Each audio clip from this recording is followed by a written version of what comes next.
The Joe Rogan Experience. I thought Chris Hedges was going to be 6'5" when I met him, and he's same height. He's a normal guy? Yeah, it's normal, not tall. Have you met Chris Cuomo? Fredo? Did you call him Fredo? No, he'll wreck my shit if I do that. He'll wreck your shit and then throw me down some stairs. That was so revealing. It was so like, who are you? Are you 16? But you know that Fredo is the N-word. We've all said that. We've all said that. We've been saying that for years. You get fettuccine N-word. That is so fucking dumb to say so that. Stupid. The idea that he thought that he could pass it off, and he knew they were filming him, right? Yes, so he knew they How do you not know? It's like saying that to an Italian American is like using the N-word. Like, oh, is it really?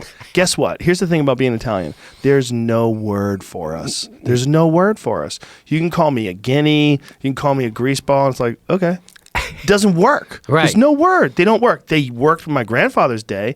I used to talk to my grandfather because he was an immigrant and he came over from Italy and he told me all the horrible shit kids in school would say to him, all the horrible shit people on the street. Yeah.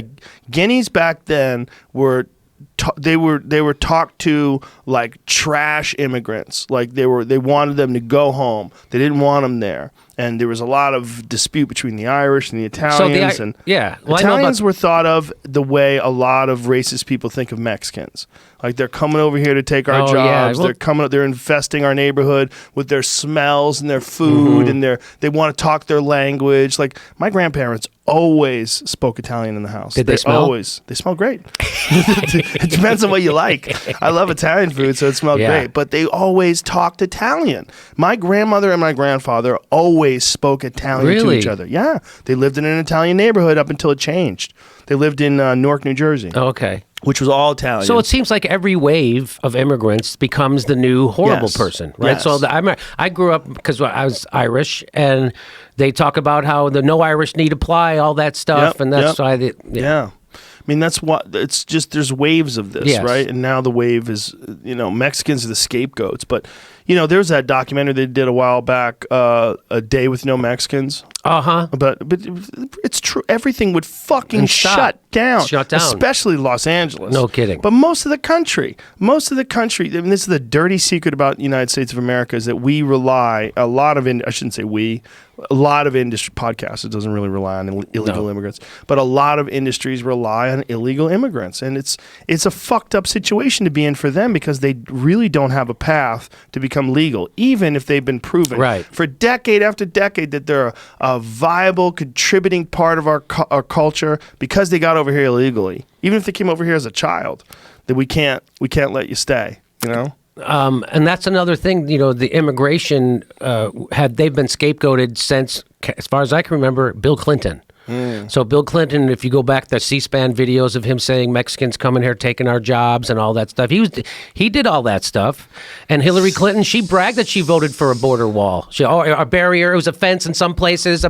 She used to brag about it. And so then Trump comes along, turns it up another notch, and they're like, "This guy's a fuck." Right. Yeah. It's like, no, you guys.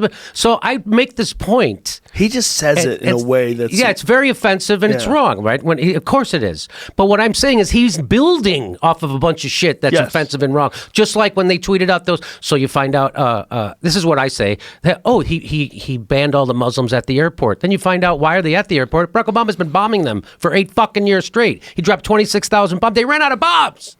Then you find out he's putting immigrants in cages. You find out about Barack Obama built those cages. Then you find out that Trump is gassing immigrants at the border. And you find out Barack Obama also gassed immigrants at the border. And they should be honored they were gassed by the lesser of two evils. So there is the silver lining. And it's finally starting to come out because the Democrats have run this Russiagate it's done. They did the Mueller report. It's over. He concluded there is no collusion. It's over. So now they moved on to impeachment, but now he's bombing. So they're finally starting to talk about the War Powers Act. They're finally talking, but nobody's talking about cutting the Pentagon budget. Do you hear that? I don't hear that. No. Do you think that the main thing about impeachment is supposedly that he tried to get Ukraine to investigate his political opponent, Joe Biden? Right. That's the main thing. That's what they say. You take that out, and there's basically nothing. Right. And people aren't really that upset that he tried. Half the country, for sure, aren't upset that he tried to investigate but Joe Biden. But so many people are clinging to this as if this impeachment makes sense because they think that he's not presidential. That's it. Yeah. That as Aaron Matei says, who's the only guy I know who won an award for his Russiagate coverage because he debunked it like a good reporter is supposed to do. And he always makes the point that Trump is not a suitable steward of imperialism. And they think he puts an ugly face on the shit we've been. Trump puts an ugly face on the stuff we've been doing all along. And so now people are going to be more aware of it. And we would have been more aware of it if the Democrats would have actually opposed him on substance instead of Russiagate. He says things sometimes that you go, you are just allowed to write your own speech. Like when he was talking about Baghdadi, that he died like a dog. Yes. And you're like, what? You're allowed to say that he died like a dog? Or how about this is the weird thing, that he uses Twitter to threaten other countries. Like when he was talking about Iran, that if they respond, we will respond in perhaps a disproportionate manner. Like, you're using Twitter to threaten. Like, nobody ever thought that there was going to be this sort of a venue for a president to just have mouth diarrhea. And that's why I really believe that's a big reason why a lot of the establishment wants to get rid of him, because he makes them look bad. Because they agree with his policies. The Democrats just gave him everything he wanted. They paid for his fucking border wall. They gave him expanded spying powers. They gave him extra $131 billion to go bomb people. They helped fast track his judges. They fucking also helped him deregulate Wall Street. What the fuck aren't they doing for him? And that's why we have Donald Trump.